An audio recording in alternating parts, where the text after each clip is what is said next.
दहाड़ न्यूज जौनपुर, सच दिखाने की हिम्मत दहाड़ न्यूज पर। नमस्कार।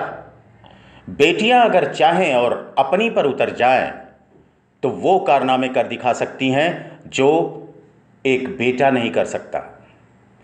ऐसा ही कारनामा कर दिखाया है और अपने जिले में क्या पूरे प्रदेश में, देश में नाम रोशन किया है अपने परिवार का, अपने माँ बाप का और उस विद्यालय का जहां पर वो पढ़ा करती थी।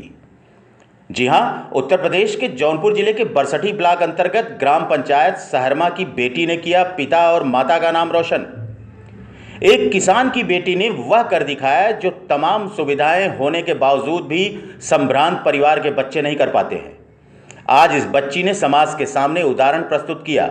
न सिर्फ खुद सफल हुई बल्कि अपने भाई बहनों की पढ़ाई में भी अपने पिता का योगदान कर आज इस बच्ची ने अपने परिवार का नाम रोशन किया। लोअर पीसीएस एग्जामिनेशन प्री और मेंस दोनों क्वालिफाई कर सिद्ध करिया। अगर आपकी चाहत में जिद है तो सफलता आपके कदमों तले होगी। आज जिले के तमाम लोग बधाई की कतार में लगे हुए हैं, लेकिन उस समय जब वह संघर्ष कर रही होगी, जब अपने परिवार को बताया होगा मुझे उच्च स्तर की पढ़ाई करनी है, तो क्या आपको लगता है सभी लोगों ने साथ दिया होगा? तमाम संघर्ष के बावजूद आज वह गौरवशाली पल आया जब इस बच्ची ने न सिर्फ अपने जिले का नाम रोशन किया बल्कि अपने माता पिता का, अपने विद्यालय का, साथ ही साथ अपने शिक्षकों का नाम भी रोशन किया। समाज की तमाम बेटियों को इस बेटी से प्रेरणा लेनी चाहिए और अपनी जिंदगी के लक्ष्य में निरंतर प्रयासरत रहना चाहिए। जी हां, उत्तर प्रदेश के जौनपुर जिले के बरसठी ब्लॉक अंतर्गत ग्राम पंचायत सहरमा की बेटी ने किया पिता और माता का नाम रोशन। अंजलि सिंह सुपुत्री सुनील कुमार सिंह ने लोअर पीसीएस प्री एग्जामिनेशन 2019 व मेंस एग्जामिनेशन 2021 किया क्लियर। आपको बता दें कि 672 सीट के लिए पूरे प्रदेश के 1861 बच्चों ने यह कारनामा किया है। महिलाओं के कट ऑफ की बात करें तो 284 नंबर था और अंजलि ने 300 अंक प्राप्त किया। ठाकुर मालती सिंह पीजी कॉलेज से अंजलि ने बीएससी पीसीएम 2018 में करने के बाद प्रयागराज से तैयारी की। प्री 2019 क्वालिफाई किया, फिर घर पर ही रहकर मेंस की तैयारी की और मेंस 2021 क्वालिफाई किया। अंजलि के पिता सुनील सिंह एक मध्यम वर्गीय किसान है और माता ममता सिंह गृहिणी। सबसे बड़ी बात यह है कि अंजलि ने न सिर्फ अपनी बेहतर पढ़ाई की बल्कि पार्ट टाइम काम कर अपने खर्चे और अपने छोटी बहन व भाई का खर्च उठाने में भी पिता सुनील सिंह की मदद की। अंजलि की बहन भी एसआई के लिए क्वालिफाई कर ली और छोटा भाई आईआईटी की एंट्रेंस क्लियर कर चुका है। अंजलि की सफलता पर विद्यालय परिवार के सभी छात्रों ने, अध्यापकों ने व मालती पीजी कॉलेज के चेयरमैन अरविंद सिंह दारा जी ने अंजलि का सम्मान किया और कहा, अंजलि बेटी, तुम्हें यही नहीं रुकना है, तुम्हें अभी और तैयारी करनी है और आगे बढ़ना है। एक अभिभावक की तरह मैं हर संभव मदद करूंगा। और आज मेरी मां का विश्वास और सपना और भी मजबूत हुआ। आज जो मैं निरंतर निःशुल्क बस सेवा देता था उसका फल मुझे प्राप्त हुआ। अंजलि, तुमसे प्रेरणा लेकर आसपास के तमाम गरीब, पिछड़े व किसान परिवार की बेटियां आगे आएंगी और अपने जीवन में एक बेहतर मुकाम हासिल करेंगी। सबसे पहले अंजलि जी, आपको आपकी उपलब्धि के लिए बहुत बहुत बधाई हो। आप सबका बहुत बहुत धन्यवाद इसके लिए। पहला सवाल आपसे ये पूछना चाहेंगे कि आपने जो अभी एग्ज़ाम क्वालिफाई किया जी, उसके बारे में बताइए, थोड़ा सा अपने बारे में बताइए और पिताजी के बारे में। मेरा नाम अंजलि सिंह है और मेरे पिताजी श्री सुनील कुमार सिंह हैं। मेरे गांव सहरमा में मैंने ग्रेजुएशन की पढ़ाई यहाँ से की है। 2018 में कंप्लीट हुआ था, तो मैं उसके बाद प्रयागराज चली गई थी।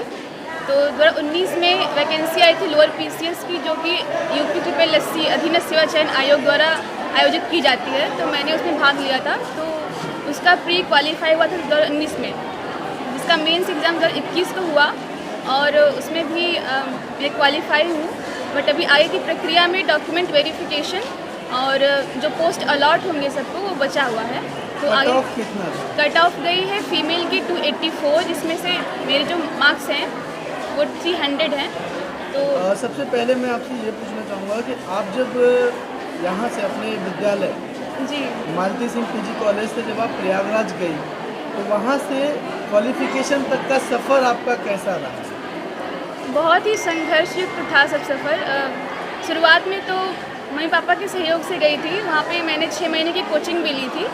फिर उसके बाद जो सारी प्रक्रिया थी मैंने खुद से ही संभाली थी। मैं वहाँ पे कोचिंग क्लासेस करती थी और सब कुछ खुद से ही था।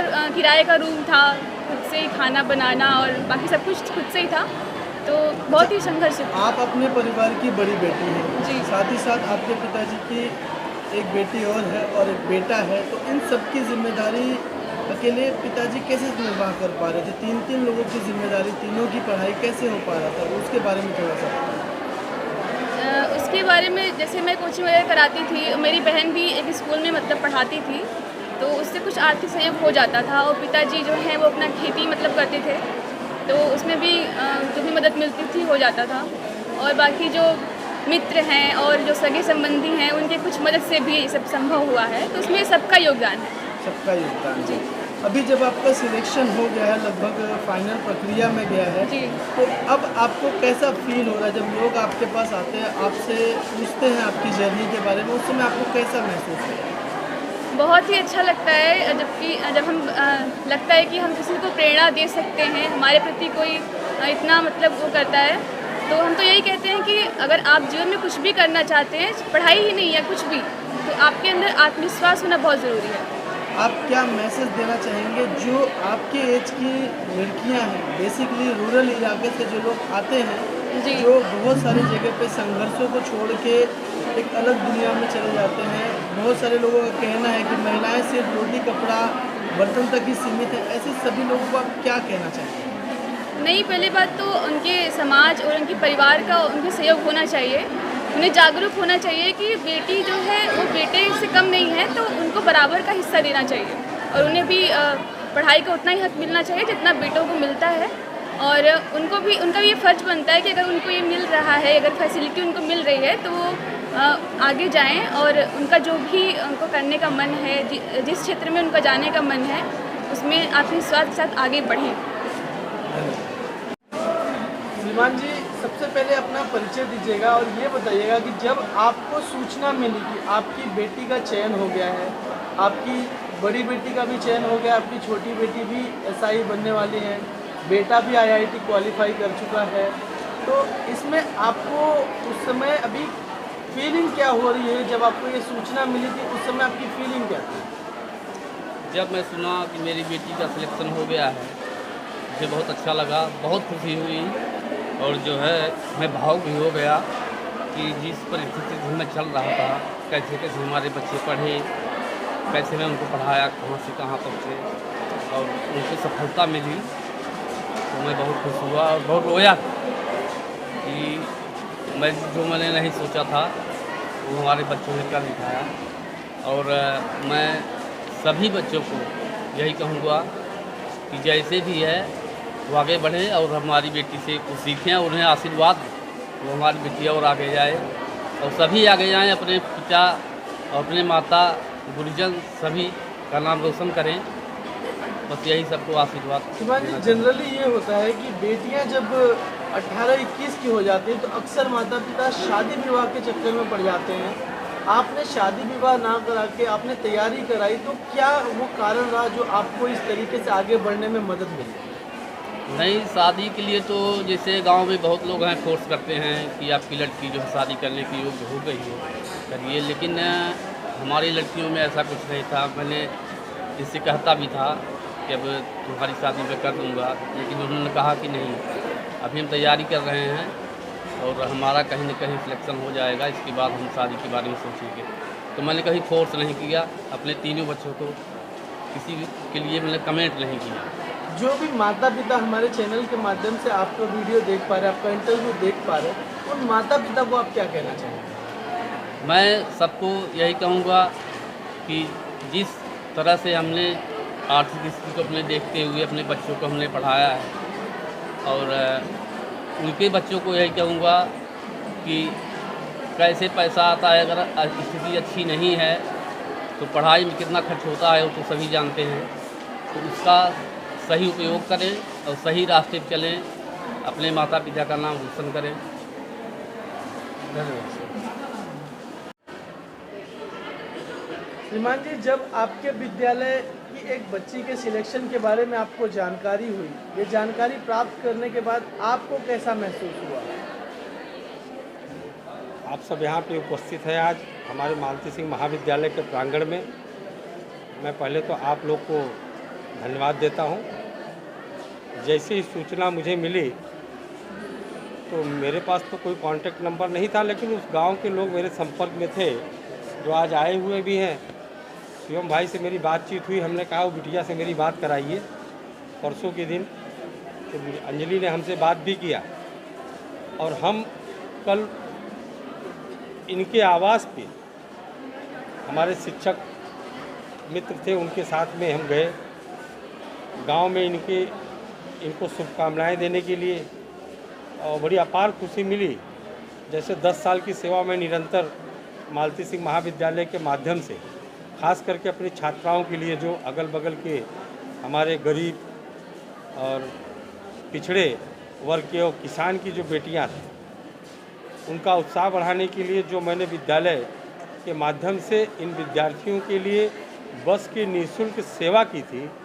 जब इस बिटिया के बारे में मैं सुना तो मुझे ऐसा लगा कि मेरी माताजी का आशीर्वाद हम लोग पे है और उनके नाते ही जो सेवा हम यहाँ अपने छात्राओं के लिए दे रहे हैं, इस सेवा हमारा आज सफल होते दिखाई दे रहा है। मैं इस अंजलि बिटिया को ढेर सारा आशीर्वाद देने के लिए उनके परिवार के बीच में उनके कल गाँव गए थे।